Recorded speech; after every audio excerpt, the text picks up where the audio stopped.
On the Supreme Court, the conservative majority is moving fast and breaking precedent. In the lower courts, unseen forces quietly foment a revolution. We Don't Talk About Leonard, a series from On the Media and ProPublica, explores the money and influence behind the takeover of America's courts and the man at the center of it all. On this week's On the Media from WNYC. Find On the Media wherever you get your podcasts. I've been thinking a lot lately about two wars. No surprise that one of them is Russia and Ukraine. It's not every day that a major land war erupts in Europe. And it's also not every day that you see a country that everyone viewed as a military superpower proving itself to be so bad at waging war. The second war on my mind is different because it hasn't happened yet. It might never happen. But if it does, it could make Russia-Ukraine look like a walk in the park. As I'm sure you've guessed by now, I'm talking about a possible invasion of Taiwan by President Xi Jinping's China, and how that could escalate into the United States fighting its biggest conflict in Asia since the Vietnam War. What ties these two wars together in my mind, besides my hope that one ends soon and the other never starts, reminds me of something that famous military thinker Donald Rumsfeld once said. There are known unknowns. There are things we know. That is to say, we know there are some things we do not know. But there are also unknown unknowns. The ones we don't know, we don't know. It's clear now that Russia's invasion of Ukraine in February 2022 fell into that category, an unknown unknown. Both from Russia's point of view, Putin obviously didn't count on his special military operation turning into such a humiliating quagmire, but from the West's as well. How many national security experts and military planners in D.C. were predicting just how successful Ukraine's resistance against the great Russian military machine would turn out to be? It seems obvious now, but back then, not so much. So the Russian military is really an overmatch for the Ukrainians. Ukraine's military is badly outgunned. It's likely that the Russians will take control of Kiev, but not without a fight. Given those unknown unknowns that are now all too known when it comes to Ukraine, these days it makes me wonder about China and Taiwan. What should we think about how that possible war could start and how it might turn out? What are we assuming today as a given that one day we'll look back and say, shaking our collective heads, how on earth did we ever think that? And so I reached out to an illustrious figure in the world of strategic studies looking for some answers. Professor Sir Lawrence Freedman of London's King's College is an historian and author who's written about 24 books over a career that spans almost half a century. Reading Sir Lawrence has really given me a broader view about how wars break out and how they are fought, how they are won and lost. Or, as he reminds us, how they end in a tragic muddle more often than not. At a time when so much in the world seems more dangerous and harder to predict than ever, I think you'll find Sir Lawrence's thoughts on the past, present, and future of war as illuminating as I do.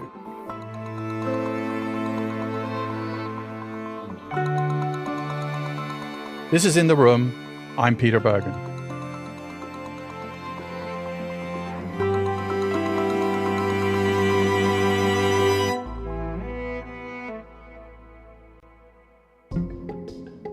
I think history tells you that once you try to predict what war's going to be like in the future, you're normally wrong. Sir Lawrence Freedman was speaking to me back in April from his home in South London, just around the corner from the famed grass courts of Wimbledon. I know from my own time in London that it's a lovely, peaceful part of the world. I couldn't help but think of how, at that very moment, in another part of the world, another day in a tragic war was unfolding. A war that brings to mind that quip by US Secretary of State Dean Acheson about Vietnam, first attributed to one of Napoleon's advisors. It's worse than a crime, it's a blunder. So, Lawrence, you've written you were surprised that Putin invaded Ukraine because it was so stupid, and I want to run a quote by you from former US Secretary of Defense Robert Gates. As a general rule, the way to achieve complete strategic surprise is commit an act that makes no sense or is even self-destructive. I think the hardest thing for an intelligence analyst to assess is when somebody's going to do something stupid. And, take an example, General Galtieri in 1982 invading the Falklands, which is a pretty stupid thing to do. Or Saddam invading Kuwait. Or Saddam invading Kuwait, or Saddam invading Iran. And again, you can see it in all the evidence we have about the run-up to the Russia-Ukraine war. It was an astonishing piece of political theatre, played out on Russian TV. The protagonist, the president, Vladimir Putin, alone, aloof, like a modern-day czar. The supporting cast, members of Russia's powerful Security Council. Слово каждому из вас, но в конечном итоге мы должны с вами решить. The president listened, but looked like a man who'd already made up his mind. When we look back at the history of the current war, and especially Russian decision-making, we're going to be asking questions about why did they assume so badly about how the Ukrainians would respond to an invasion? What's your answer? I mean, you did your doctorate at Oxford on Soviet strategy. Indeed. You've been monitoring the Soviets and the Russians for a long time. So how do they get it so wrong? So I think you've got a real problem of an individual, Putin, who's right atop a system which he's created, which he's run for 20 years, more than 20 years, which is full of his cronies from, ex-KGB, FSB, all of whom have an exaggerated belief in fakery and fabrication and their ability to manipulate people and events, combined with quite a widespread Russian contempt for Ukraine and a belief that this should be under Russian influence and not really understanding how it had been allowed to escape Russian influence. So, plus COVID, which I don't think is irrelevant in all of this because Putin had isolated himself even more. It's different from Soviet times because there was actually much more collective decision-making in Soviet times. That's kind of ironic. It is. And hubris can set in quite quickly. And secondly, linked to that, underestimation of opponents, arrogance about your own capabilities and achievements, not thinking enough about what can go wrong. Every government makes stupid decisions now and again, but some are off the scale. And, of course, if you're playing for high stakes and you get away with it, everybody will consider you a strategic genius.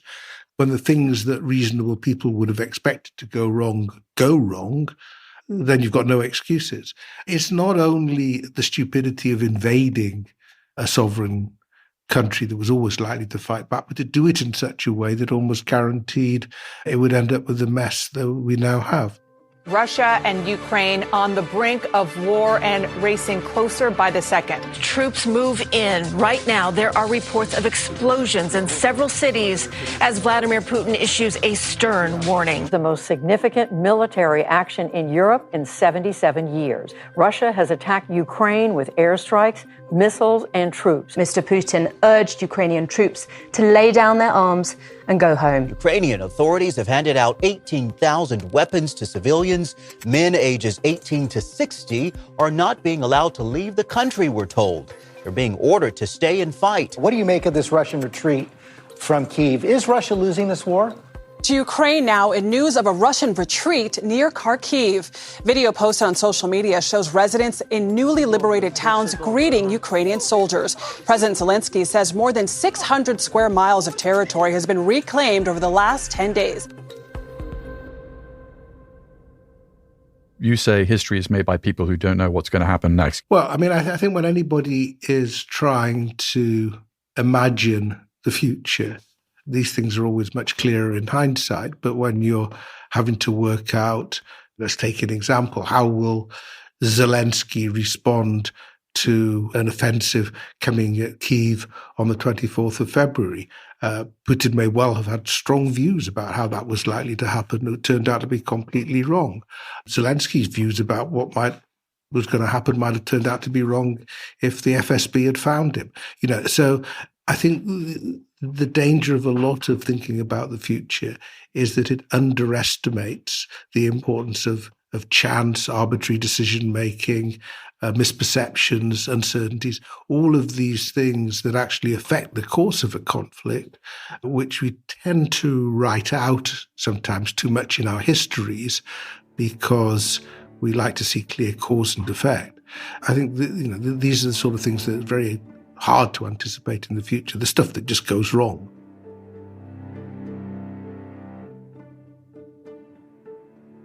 One of the great cliches is that generals always fight the last war, which can seem like a good idea until the stuff that just goes wrong. Putin thought he could easily take Kyiv in 3 days, and we know how that turned out. So Vladimir Putin got it totally wrong, as did a lot of other people, including many in the West. This got me thinking about how war is just a theory, or an intellectual construct, or a training exercise, until it actually breaks out. Then everything is up for grabs. Perhaps the Ukrainian military, which always seems one step ahead of the Russians, is an exception and will continue to be. But with all the thinking and planning that takes place amongst the professionals of war, why is it so difficult to predict its future? The Future of War, a History, happens to be the title of one of Sir Lawrence's most interesting books. It tells a centuries-long story of how soldiers, writers, and politicians have worried and planned and dreamt about future wars, and how their theories often backfired when it came to the unexpected reality of the battlefield.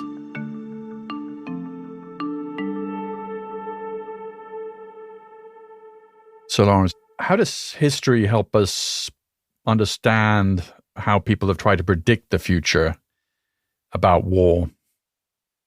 Well, I think history first tells you that when they try to predict what war's going to be like in the future, they're normally wrong. Sometimes they're wrong because the prediction is just difficult, but also because most predictions are made with an agenda. I mean, people are trying to make a point that if you pay attention to what I'm saying about the future, then you'll be able to do something about it and we'll have a different future. I'm not sure if you're a baseball fan or not, but there's a baseball legend called Yogi Berra who said, it's tough to make predictions, especially about the future. So, I mean, there's a whole war industry that is about predicting the future, but you're saying that, most likely they're going to get everything wrong. Yeah, it doesn't necessarily matter because it's a way of talking about the issues. The basic point of these conversations is to make you think about possibilities of which you were not aware otherwise. Which brings me to the Eisenhower line that you like. Oh, yeah, the plans are useless, planning is essential. What did he mean by that, do you think? That if you just trust what the plan tells you, you may well get yourself into trouble. But the process of planning brings individuals together, forces them to argue about what they're trying to do. You know the issues, and if you have to make adjustment as time goes on, you can make the adjustments. In the end, you're dependent upon the decisions being made by others, how much they've thought about what you're planning to do and prepared for it. So if you're not then yourself prepared to adjust, you'll get into trouble. I love how you begin your great book on strategy. Everyone has a plan till they get punched in the mouth by that great strategist, Mike Tyson. Indeed. It's a much-loved quote. If you're fighting Mike Tyson, you work out every possible way you can imagine to surprise him, take him out, but in the end, he'll knock you flying. The people who thought about the future of war, who tends to get things right and who tends to get things wrong? Let's take, I think, one of the greats who people always talk about, H.G. Wells, who is known for his fiction, but was actually, I think, what we would now call a public intellectual. He wrote his books with a political purpose. So he wrote books before the First World War that had sort of rather dire portrayals of air power. Secretly, the Central European power had gathered his flying machines together, and now he threw them as a giant might fling a handful of 10,000 knives over the Low Country. And amidst that swarming flight were 5 that drove headlong for the sea walls of Holland, carrying atomic bombs. From north and west and south, the Allied aeroplanes rose in response and swept down upon this sudden attack. So it was that war in the air began, So just before the First World War, Wells wrote a book, The World Set Free, in which he introduced the idea of an atomic bomb. And with both hands, the bomb thrower lifted the big atomic bomb from the box and steadied it against the side. The atomic bomb was called the atomic bomb because that's how Wells described it. He craned his neck over the side of the aeroplane and judged his pace and distance. Then very quickly he bent forward, bit the stud, and hoisted the bomb over the side. When he could look down again, it was like looking down upon the crater of a small volcano. In the open garden before the imperial castle, a shuddering star of evil splendor spurted and poured up smoke and flame towards them like an accusation.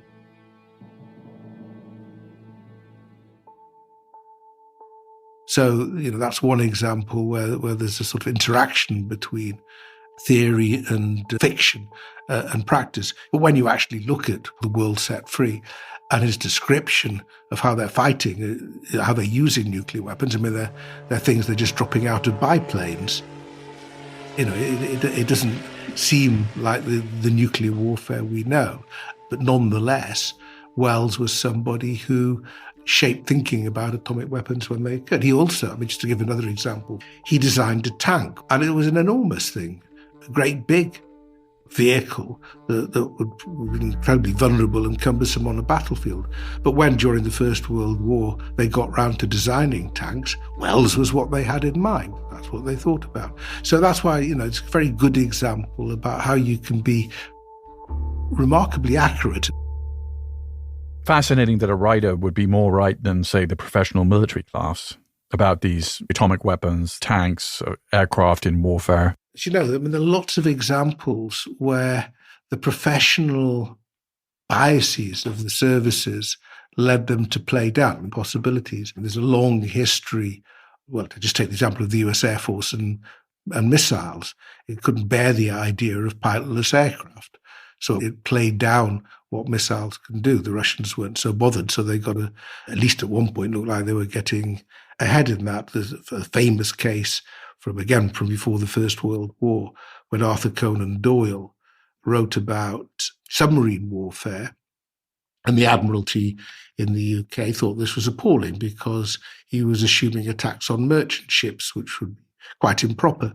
And, it's those sorts of biases that often mean that quite important developments are missed. The machine gun was well known about before the First World War, but they weren't being produced in numbers until people suddenly realized they were rather an effective way of dealing with charging infantry. So the lack of imagination sometimes can be as surprising as just how vivid the imaginations are. It was actually late in World War I that French Prime Minister Georges Clemenceau is thought to have coined the phrase, "Generals always fight the last war." And Sir Lawrence tells the story of what Clemenceau might have had in mind. He explains how World War I was shaped by a now little-remembered European conflict 4 decades earlier, the Franco-Prussian War of 1870. France, under Emperor Napoleon III, was supposed to be, or at least thought itself to be, Europe's great military power. Prussian Chancellor Otto von Bismarck was in the process of unifying the different states of Germany into an empire. Prussia's modern war strategy of rapid mobilization, force concentration, and lightning-fast maneuver warfare won a famous, unprecedented victory at the Battle of Sedan on France's border with Belgium. Prussian forces surrounded the French and in little more than a day captured over 100,000 enemy troops, including the French Emperor himself. It was known in military circles as the decisive blow, the 19th century equivalent of America's shock and awe strategy during its invasion of Iraq in 2003. In the years before World War I, what happened at the Battle of Sedan was seen as the future of warfare. It wasn't.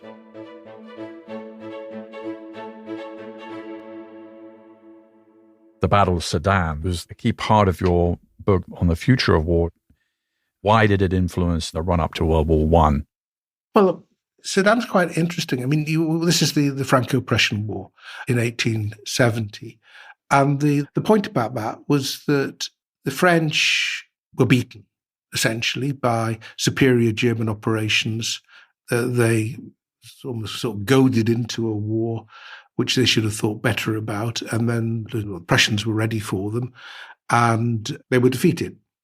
And that shaped the First World War because it meant that the German General Staff stuck to a very classical assumption about how to win a war, which was based essentially on decisive battles, which you had to win very quickly to move quicker than the enemy. And of course, as soon as they failed to do that, everything got bogged down, and the First World War turned into this war of attrition. But this idea of a decisive blow is very enticing, whether it was the beginning of World War I or whether it's Pearl Harbor or whether it's Putin in Ukraine, right? I mean, exactly. Look, if you're going to initiate a war, you want to initiate it on the best possible terms. And if you think the only way you can win is to take out the enemy army, then that leads you to put a lot of weight on the possibility of surprise and gaining your victory that way. And this is an idea that remains incredibly strong. There are plenty of examples of very effectively implemented surprise attacks, which have nonetheless led eventually to defeat, like Pearl Harbor, like Operation Barbarossa, which was the German attack on the Soviet Union. The case of Putin's attack on Ukraine was an example of an incompetent surprise attack. But many, you can do it in efficient ways and still lose. So this idea of the decisive blow is very strong indeed. And there are examples. Israel in 1967 is one that comes to mind. Examples of genuinely decisive battles that are over quite quickly. But there are as many more that don't have the effect that you wanted to see.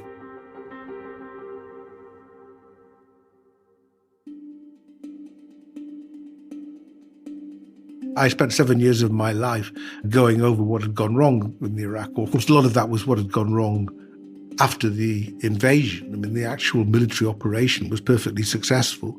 It was the aftermath, which was where all the trouble started. The Iraq War. There's probably no better example of how hard it is to predict the outcome of war than the bitter American and British experiences in that protracted conflict. And when the UK government held public hearings into what went wrong, Sir Lawrence had a front row seat as a member of its official Iraq inquiry. Turn to Sir Lawrence Freedman now. You've just mentioned your letter that's been declassified and put on our website. Perhaps you could just give us a gist of the nature of the threat to the UK from Iraqi agents in the event of an effort to topple Saddam Hussein's regime. One of the main findings of that inquiry was that US President George W. Bush and British Prime Minister Tony Blair took their nations to war based on a false premise that Saddam Hussein had weapons of mass destruction and was prepared to use them. The Iraqi regime possesses and produces chemical and biological weapons. It is seeking nuclear weapons. The point that I would emphasize to you is that the threat from Saddam Hussein and weapons of mass destruction, chemical, biological, potentially nuclear weapons capability, that threat is real. And any evidence to the contrary, like the fact that UN arms inspectors hadn't actually found any evidence of WMDs on the ground in Iraq, was ignored.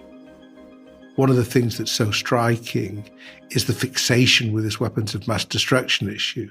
It's a very good example of cognitive biases in operation and how they can be influential. So I think when one looks back at the decision-making, it wasn't that these were bad people taking malevolent decisions, but that they got so fixated on certain assumptions that they didn't stand back and ask slightly different questions about, well, what if they don't have weapons of mass destruction? Are we sure?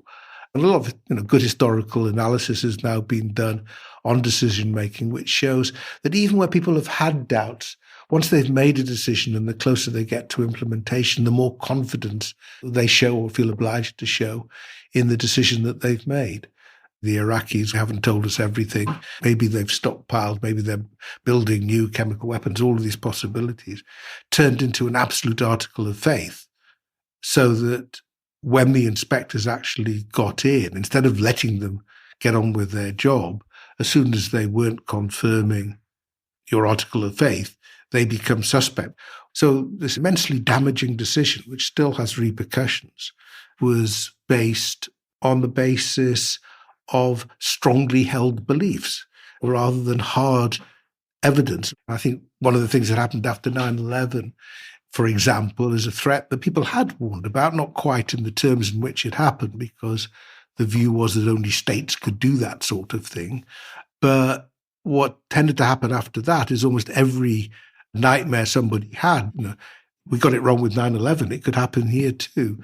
So it validated all sorts of threats that close examination were not quite so serious. Like the idea that Al-Qaeda would deploy nuclear weapons, which was a kind of common view. Yeah. Or would get them from Saddam Hussein, which, as we know, led eventually to the Iraq War.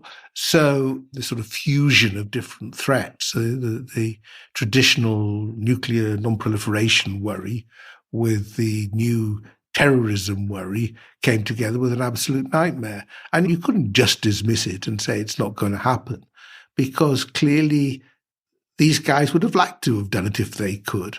So you can't just say, don't get carried away. What you can say, okay, now we know this is something to worry about. What can we do to ensure it doesn't happen? Which, as I suggested before, is the useful thing about these sorts of prognostications. Before Colin Powell died, who obviously was the leader of the last successful Gulf War, I asked him a direct question. Did George W. Bush ever ask you your advice on whether to attack Saddam Hussein in 2003? And the answer was no. So Bush, even in a democratic system, basically had made up his mind. He's the commander-in-chief in the American system, and it happened. In the US, in the months leading up to that, everybody knew what was likely to happen. And there were immense debates. I mean, Bush just couldn't escape the issue. Colin Powell could have resigned. I mean, he had that option. Right. Colin Powell believed in the weapons of mass destruction story and that somehow they could influence and control events. Basically, back to this idea of the decisive attack from the Franco-Prussian War. You don't think about the second, third, and fourth moves, just the first one. There was never much doubt that the US could topple Saddam's regime. The issue was they never thought of what they were going to put in its place. Machiavelli said, more than half a millennium ago, wars may begin when you please, but they do not end when you will. Indeed. I think that the biggest, if there's one lesson reinforced recently, is that it's easier to start a war than to end one. And one of the problems with war is that however specific your objectives may be when you set it in motion, as soon as you have set it in motion, there's another objective, which is about reputation and credibility and sticking with commitments and so on. And that over time can be important even when you've forgotten why you went to war in the first place. A four-star Air Force general is now predicting war with China. He writes in a memo that Beijing will likely invade Taiwan while the U.S. is distracted by the upcoming presidential election. He says, quote, "I hope I'm wrong. My gut tells me we'll fight in 2025. That four-star general was not the only one to make a prediction about a possible future war with China. CIA Chief Bill Burns was only a little bit more optimistic when he recently reported that China's President Xi Jinping has instructed his military to be ready to take Taiwan by 2027. I wondered whether Sir Lawrence thought that lessons learned from history would affect China's potential plans to set off a major war in the region. Well, you'd hope the Chinese would learn that things never go quite as you expect. There are many pitfalls. It's difficult to take over a country where you're not welcome, which is the lesson, we've sort of learned after Iraq. So the lesson you want President Xi to think about is military force seems to be a way of solving all sorts of problems at a stroke, because you don't have to bargain with people, you don't have to compromise, you don't have to negotiate, you don't have to try to accommodate their concerns and their interests. You just impose your will. That's the attraction of armed force. But unfortunately, people have a will, have their own concerns and interests, are scared of what it might mean to live under the occupation of a hostile power. And so even though they're going to be taking horrible risks for themselves and their families, they don't see much alternative and they fight. And it's not an easy task to take over Taiwan.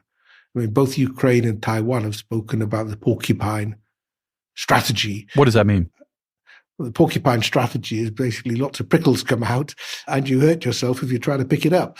So the idea that the Taiwanese would be armed by themselves and by the United States in such a way that the Chinese would be taking a very nasty bite. Their first decision anyway is going to be whether they put the squeeze on with a blockade, with the risk that the Americans and others will then try and break it. But isn't the idea that they would do it so quickly that they would get inside the United States' decision cycle? If you look at the United States and its allies, even about when Putin invaded Ukraine, it took a while for people to kind of get themselves organized, and it took a long time for effective weapons to get in theater. So one of the Chinese lessons must surely be, if we get inside the United States decision cycle, we can kind of pull this off potentially. Maybe, but I mean, if you look back, I mean, one of the things that they should have noticed is American intelligence is pretty good these days, including on China, that the Americans called it pretty accurately, and the British, about what was likely to happen with Ukraine. And they did act on that. I mean, it meant that the Ukrainians had dispersed a lot of stuff before the Russian attack took place. And quite a lot of weapons, defensive weapons, had been sent over before the Russians arrived. The anti-tank weapons and so on that helped the Ukrainian forces were sent over, in the weeks before the war, and had been training and so on. So, it's one thing to sort of plan these things on desktop exercises. It's quite another thing to actually work through all the things that could go wrong once you try. The Chinese do have one pretty big problem, which is they haven't fought a major war for a long time. I mean, we're coming up on the 70th anniversary of the end of the Korean War, which was the last time the United States and the Chinese fought. And since then, the Chinese really haven't fought any particularly large wars. So does that affect their calculus, or is it immaterial? Oh, I think the Chinese are very conscious of this, I think. They are aware that their combat experience is limited, and managing major operations, especially at sea, is a big deal. And, there's basic command issues that come along for a system in the communist tradition, which is very top-down, very much following orders and not necessarily giving latitude to individual captains, or even if they've been officially given the latitude, that they know how to exercise it. So I think there are big issues for a country that possibly sensibly has managed to avoid a major war, to suddenly believe that they can leap into one, especially if it's one that may involve them in getting involved in a clash with the United States and its allies. So all of these things you hope will make them cautious, but you can't be sure.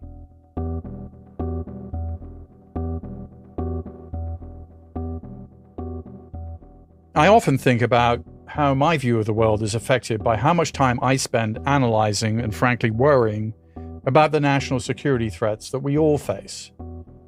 War, in my view, is simply part of the human condition, and Sir Lawrence has devoted his life's work to thinking about it. I was wondering what studying war for half a century had taught him about humanity itself. Do you have a view of human nature? Because I think this is very important about when we think about the future of war. Because I think if you have a slightly tragic view of human nature, you're going to have a different view about the future of war than, say, the Steven Pinkers of the world who say that war is getting less lethal and we're all getting nicer to each other and sort of we're all going to have this kumbaya moment. So what is your view about war as part of the human condition?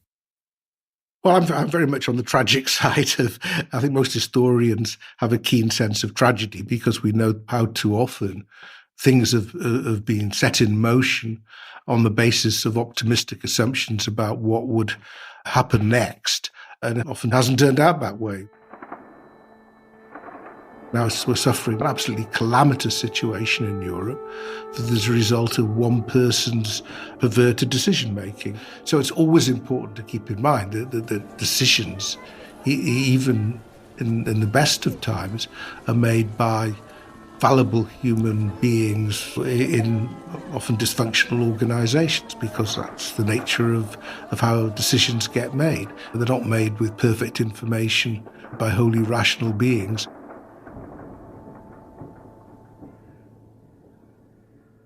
What do you worry about most?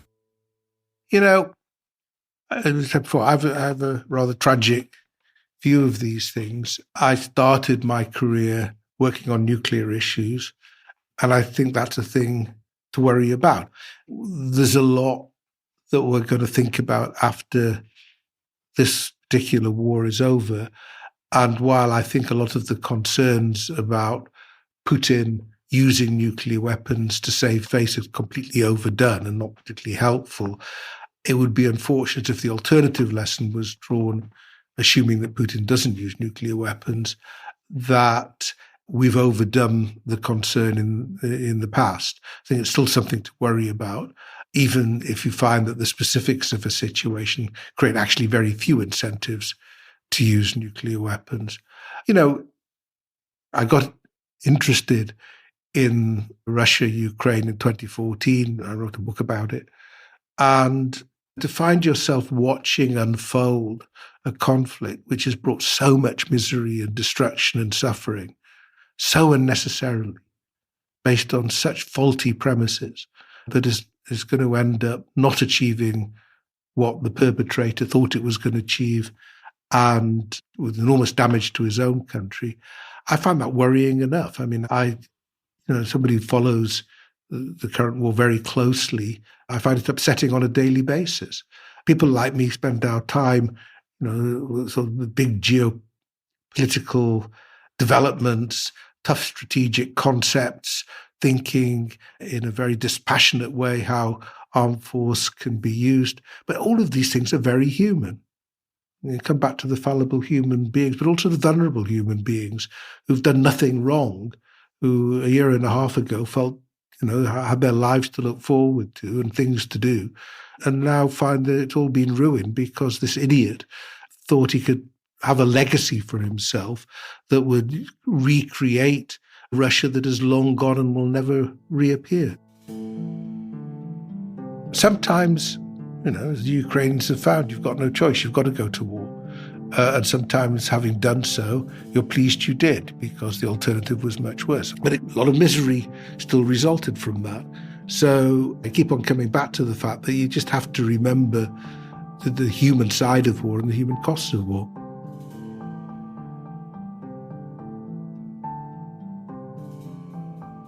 If you want to know some more about the issues and topics we discussed in this episode, we recommend The Future of War, A History, and Strategy, A History, both by Sir Lawrence Freedman, and his most recent book, Command, The Politics of Military Operations from Korea to Ukraine. They're all available on Audible. In the Room with Peter Bergen is an Audible original, produced by Audible Studios and Fresh Produce Media. This episode was produced by Paul Basella, with help from Jamila Huxtable. It was mixed by Bart Warshaw. Our executive producer is Alison Craiglow. Katie McMurrin is our technical director. Our staff also includes Alexandra Salomon, Eric German, Laura Tillman, Luke Cregan, and Sandy Milera. Theme music is by Joel Picard. Our executive producers for Fresh Produce Media are Colin Moore, Jason Ross, and Joe Killian. Our head of development is Julian Ambler. Our head of production is Eleanor Bavietz. Eliza Lambert is our supervising producer. Maureen Traynor is our head of operations. Our production manager is Hermenio Ochoa. Our production coordinator is Henry Koch. And our delivery coordinator is Anna Paula Martinez. Head of Audible Studios, Zola Mashriki. Chief Content Officer, Rachel Giatza. Head of Content Acquisition and Development and Partnerships, Pat Shah. Special thanks to Marlon Calby, Alison Weber, and Vanessa Harris. Copyright 2023 by Audible Originals, LLC. Sound recording copyright 2023 by Audible Originals LLC.